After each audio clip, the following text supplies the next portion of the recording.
Hey there, everybody. Welcome back for another week.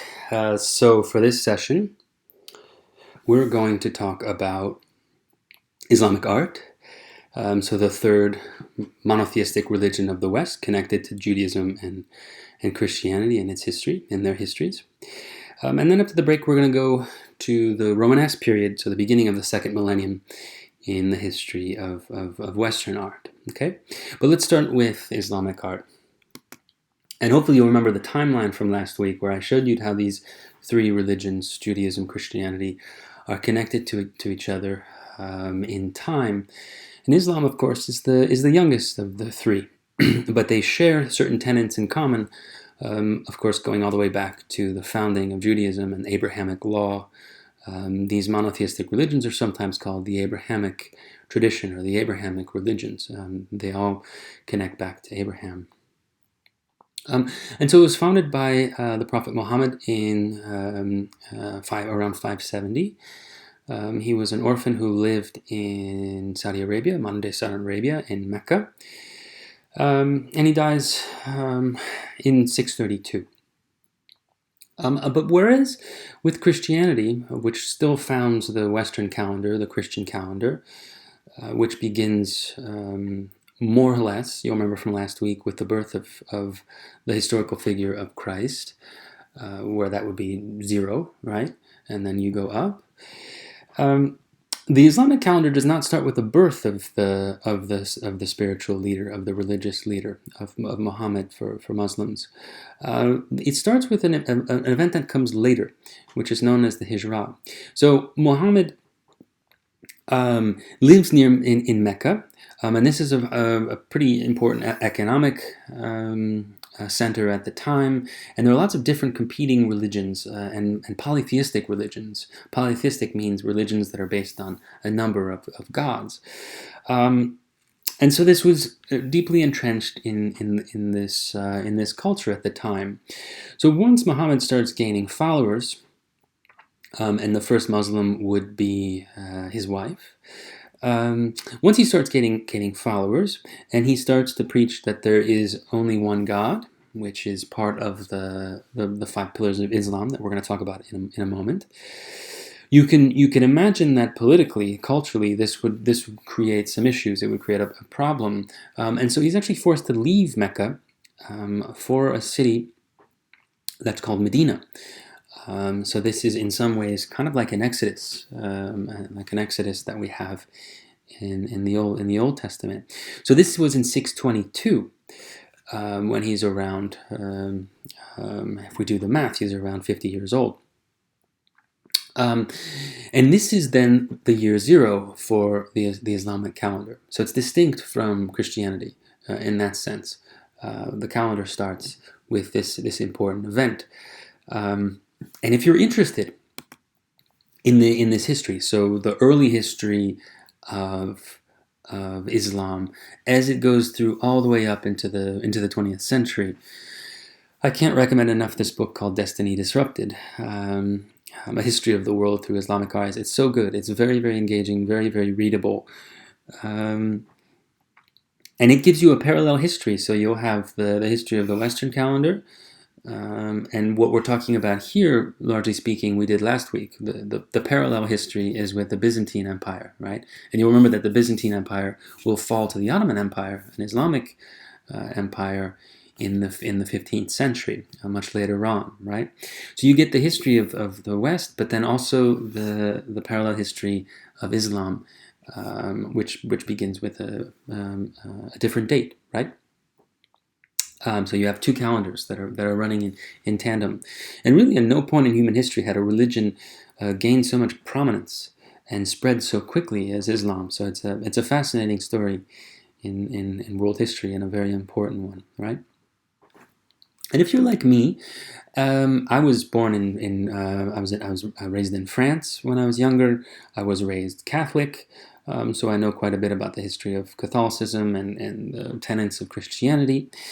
But learning about Islam is something that's relatively new for me in my studies. So including that book, studying Islamic visual culture teaches me a lot, and I think it's important to know a lot about different religions, ones that maybe we didn't know when we were younger, or we still maybe don't know much about now, especially when it comes to Islam, because I think we would have to be blind to not see that Islam is a religion that's been quite persecuted and misunderstood, and there's been quite a lot of Islamophobia in the past few decades.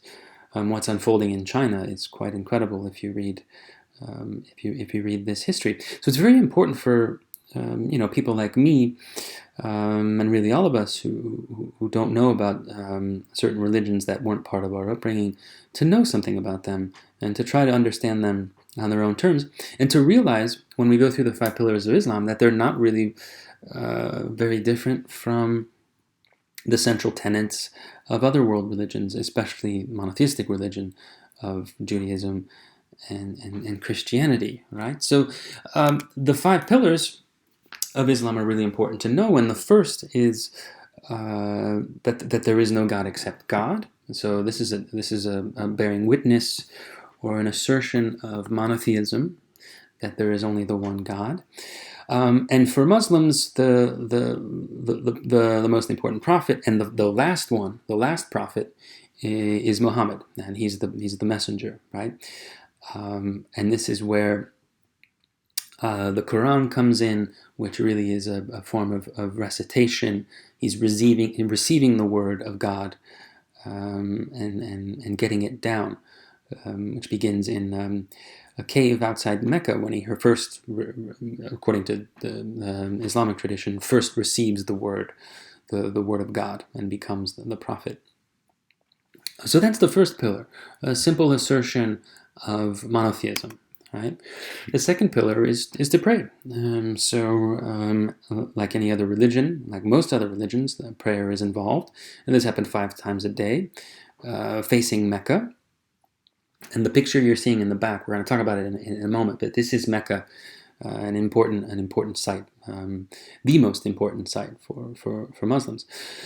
So Muslims pray 5 times a day to Mecca, and again, I said I was born in Catholicism, so that's sort of my religious upbringing, and it was always filled with ostentation and churches. Some of these churches we're going to study, and priests, and there's so much mediation and so much pomp and circumstance in some ways that you can lose sight of the fact that there are other religions where prayer is something that's much more simple, and that can be almost more self-sufficient, where you pray 5 times a day. And it really doesn't matter where you are. You can perform it almost anywhere. The Sabbath, the holy day, for Jews is on Saturday, for Christians is on Sundays, for Muslims it's on Fridays, right? And it'll take place in a mosque.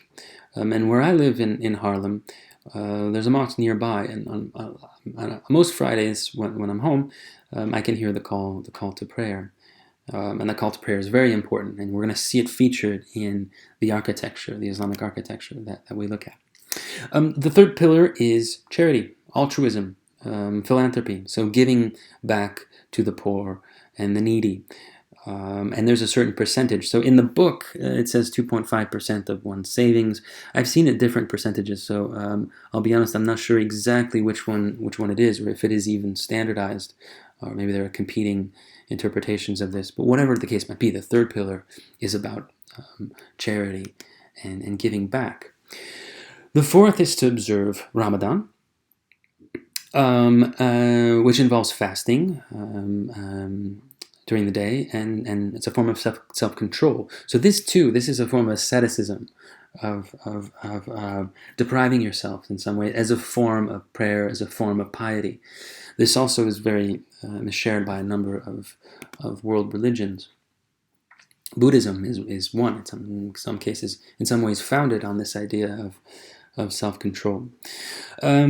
The fifth and final pillar is then making a pilgrimage to Mecca, at least once in a lifetime, if one is able.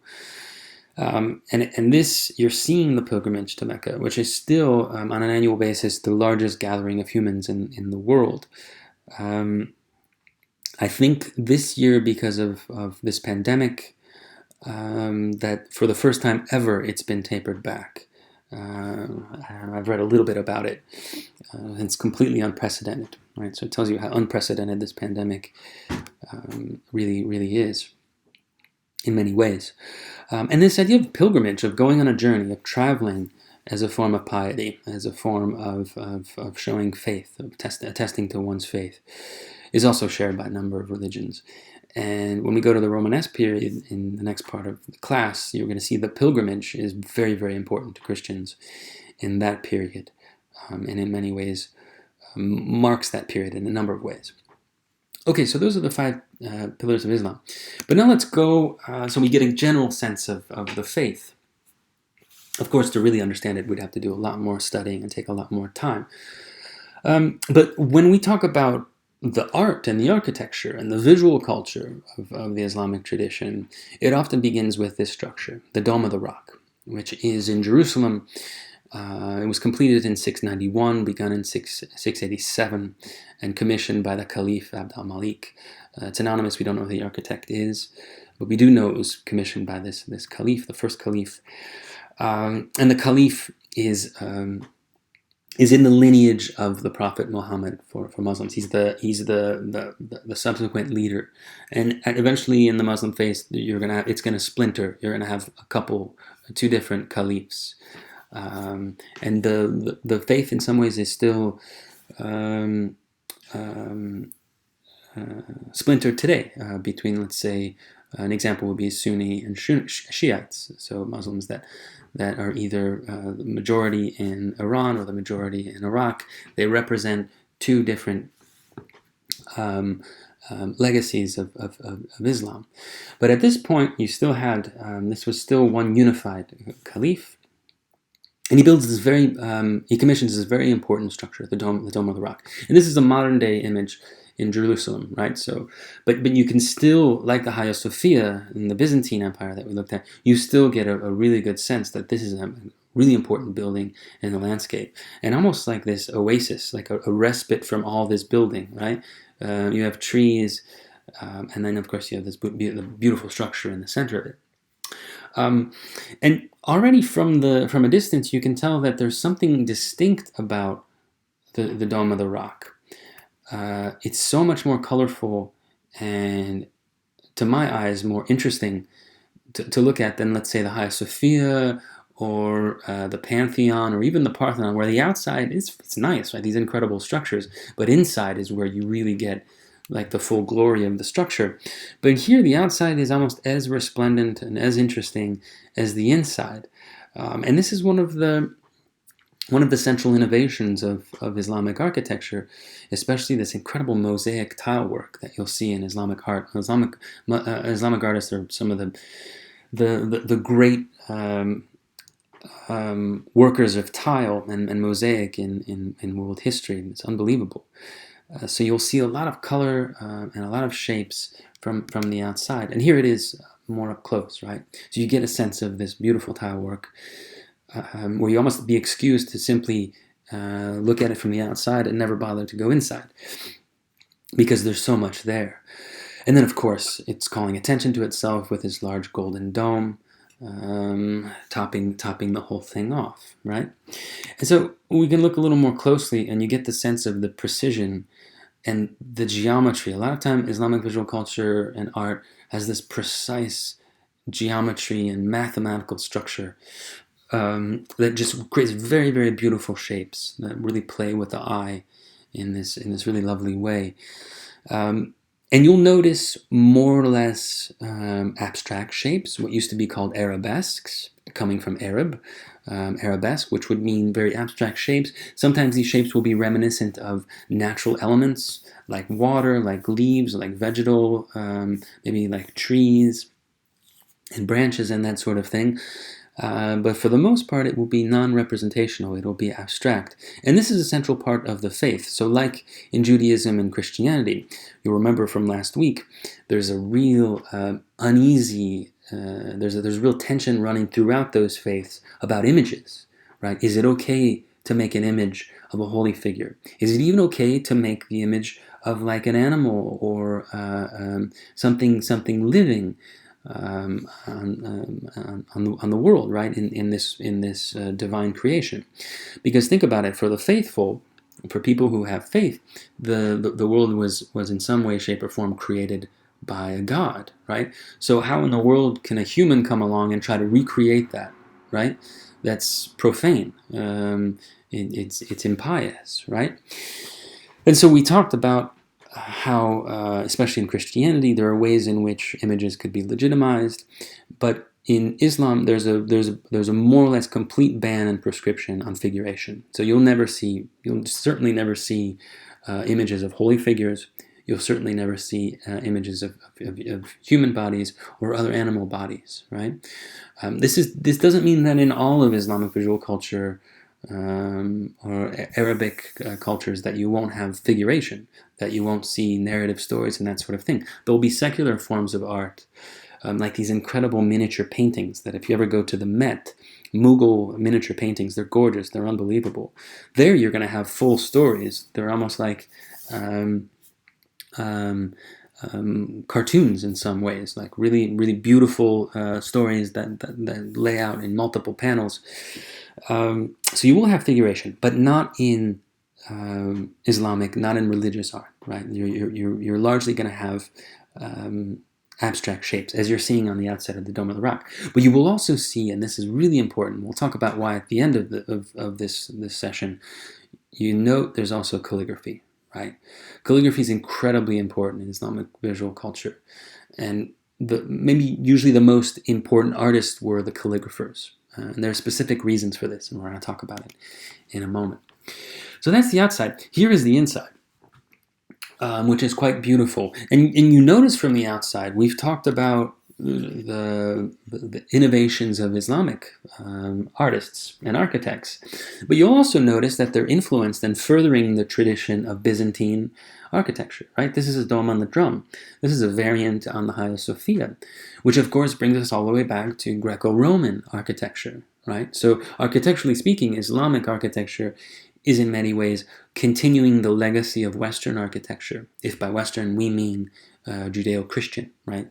Architecture that comes out of Eastern and Western Europe. So the inside will also look like a dome on the drum, right? So you have this incredible dome with gold leaf and all these incredible abstract shapes and windows that themselves have ornamentation on. You're going to have these are often called horseshoe.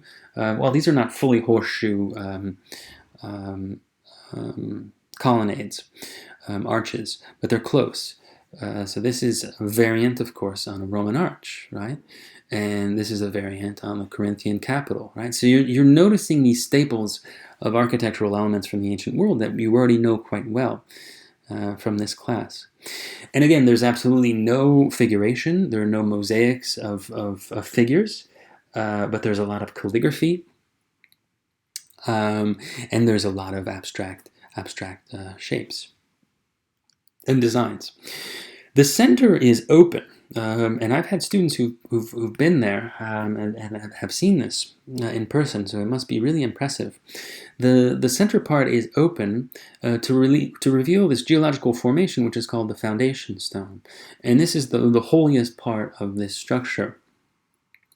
So it's believed that this is the point where Muhammad took his night journey from Mecca to Jerusalem. So it's really important for Muslims. It's also thought to be the top of Mount Moriah, so the place where Abraham went to sacrifice his son Isaac. So this would be important for Muslims and Jews and Christians, right? It's also purported to be the burial of Adam, the first man for this monotheistic religion. These monotheistic religions, so important to Jews, Christians, and Muslims. And so as a site, it converges, it shares these three, a number of important significance of these three major world religions. And that should tell you something. There's a lot to think through there. because there might be a reason why this, geographically and geopolitically speaking, Jerusalem is such a contested place, even here, for the political legacy of these three religions. So there's a really beautiful video that the BBC did, and with architecture, it's so much better to kind of be able to walk in through it through a camera, right? To be able to actually see it live. So this is a wonderful clip. It's narrated by Benedict Cumberbatch, who has a great voice. So so I'm going to go ahead and play it for you, and you'll get a sense of what it might be like to be there if you've never been. So let's watch it.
So you get a really nice sense of the architecture, where it is in relation to the city, and this wonderful bird's eye view of it right here.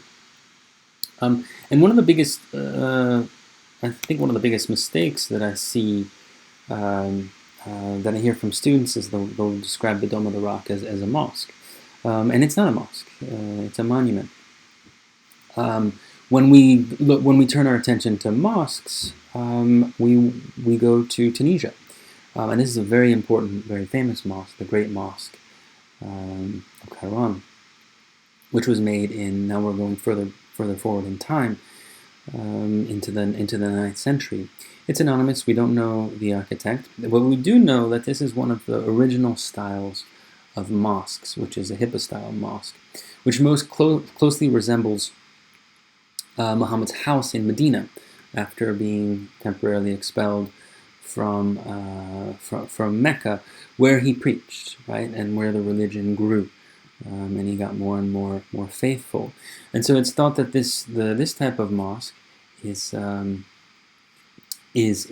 structured, of course, brought into a bigger scale, according to the design of Muhammad's house in Medina.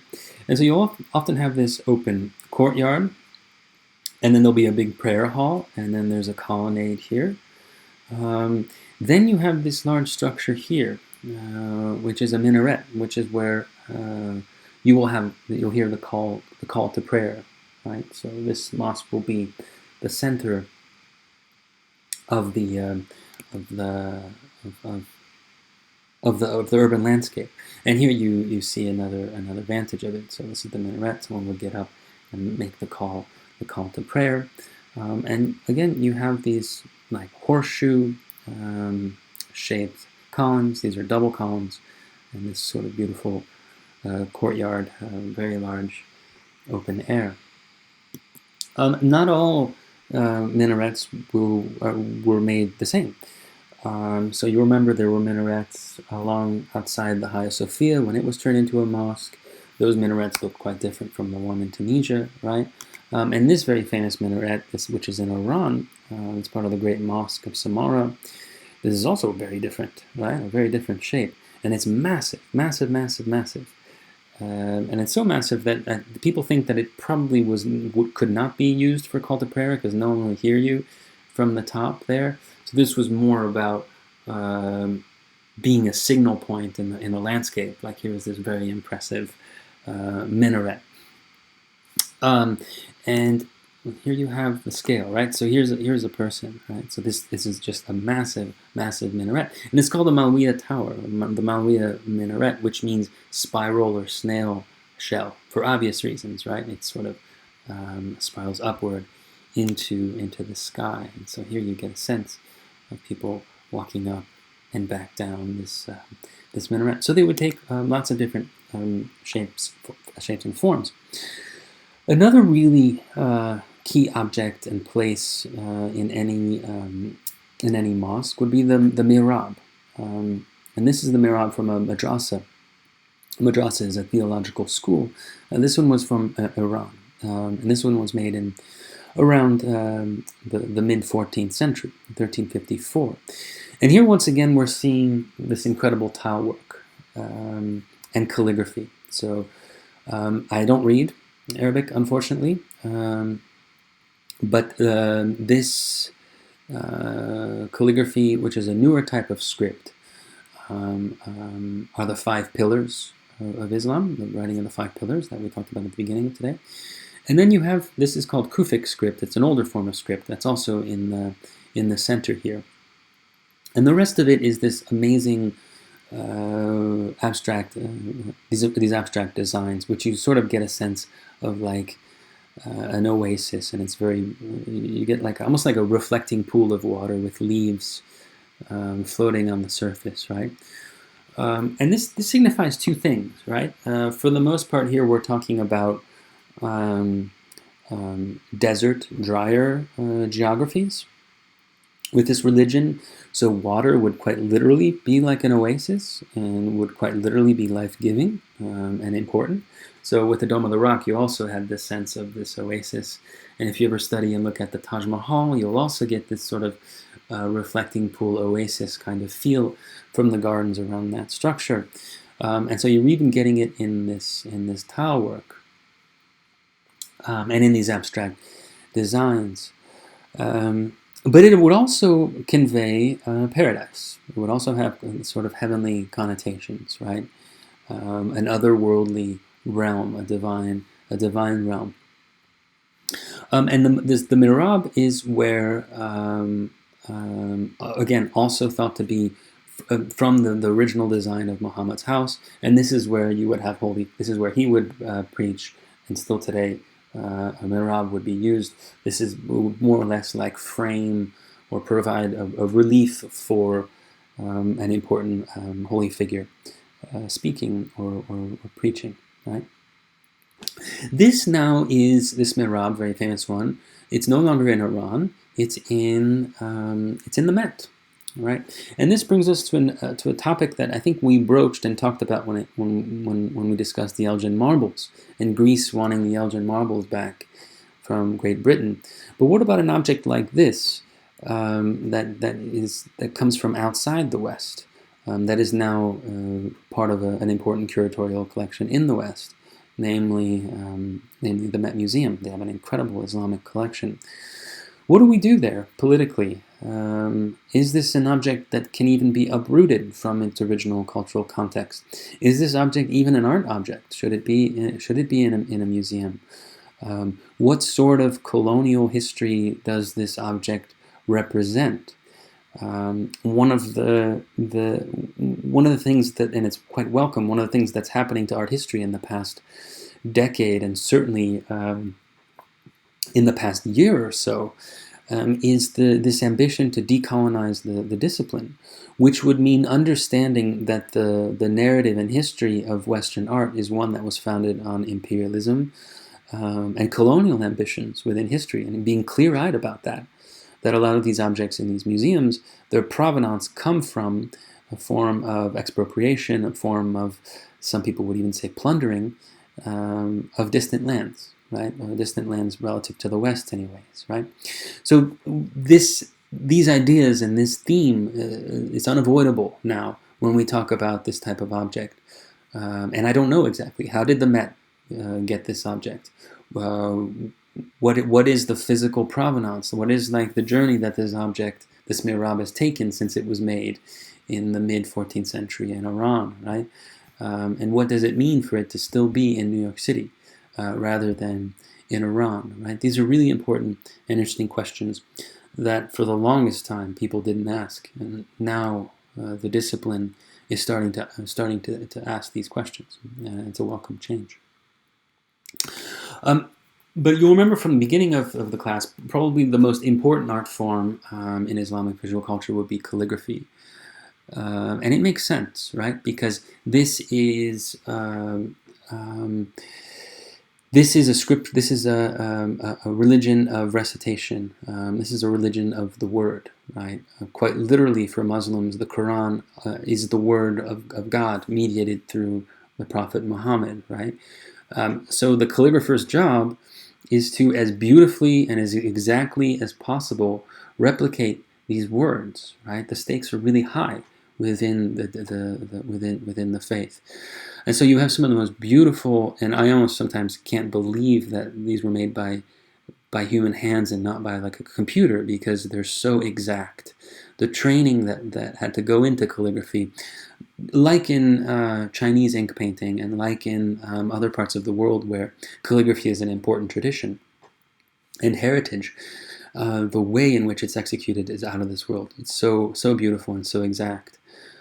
If you're like me, who has terrible handwriting, you're so envious of this ability. So this is one of the oldest Quran pages that we have in existence. So this is much later, right? This is 9th or 10th century. This is 3 centuries, three and a half to 4 centuries since the founding of the religion, right? And it's ink and gold on vellum. Vellum is made from animal hide. And of course, it's read from right to left, rather from rather from left to right, as in English and other Romance languages. It goes from right to left. And here you have this really beautiful gold. This is a surah. It's like a break in the Quran, almost like a chapter heading in gold, with all these beautiful vegetable designs. You even have like this tree. It seems like to be a tree that comes out the side here, right? And since recitation, since speaking and reading the Quran is so important for Muslims, you'll also have these sort of visual aids for how to enunciate and how to recite. And you'll notice these through these little dots. There's some yellow dots and red dots that are throughout that accompany the script. So those are aids in reciting, and it's just a very beautiful piece of calligraphic work. I've always been enamored by calligraphy. Okay, so that's a nice introduction to Islamic art and visual culture. After the break, we'll go back to Western Europe and talk about the Romanesque and the beginning of the second millennium of art history. Talk to you then.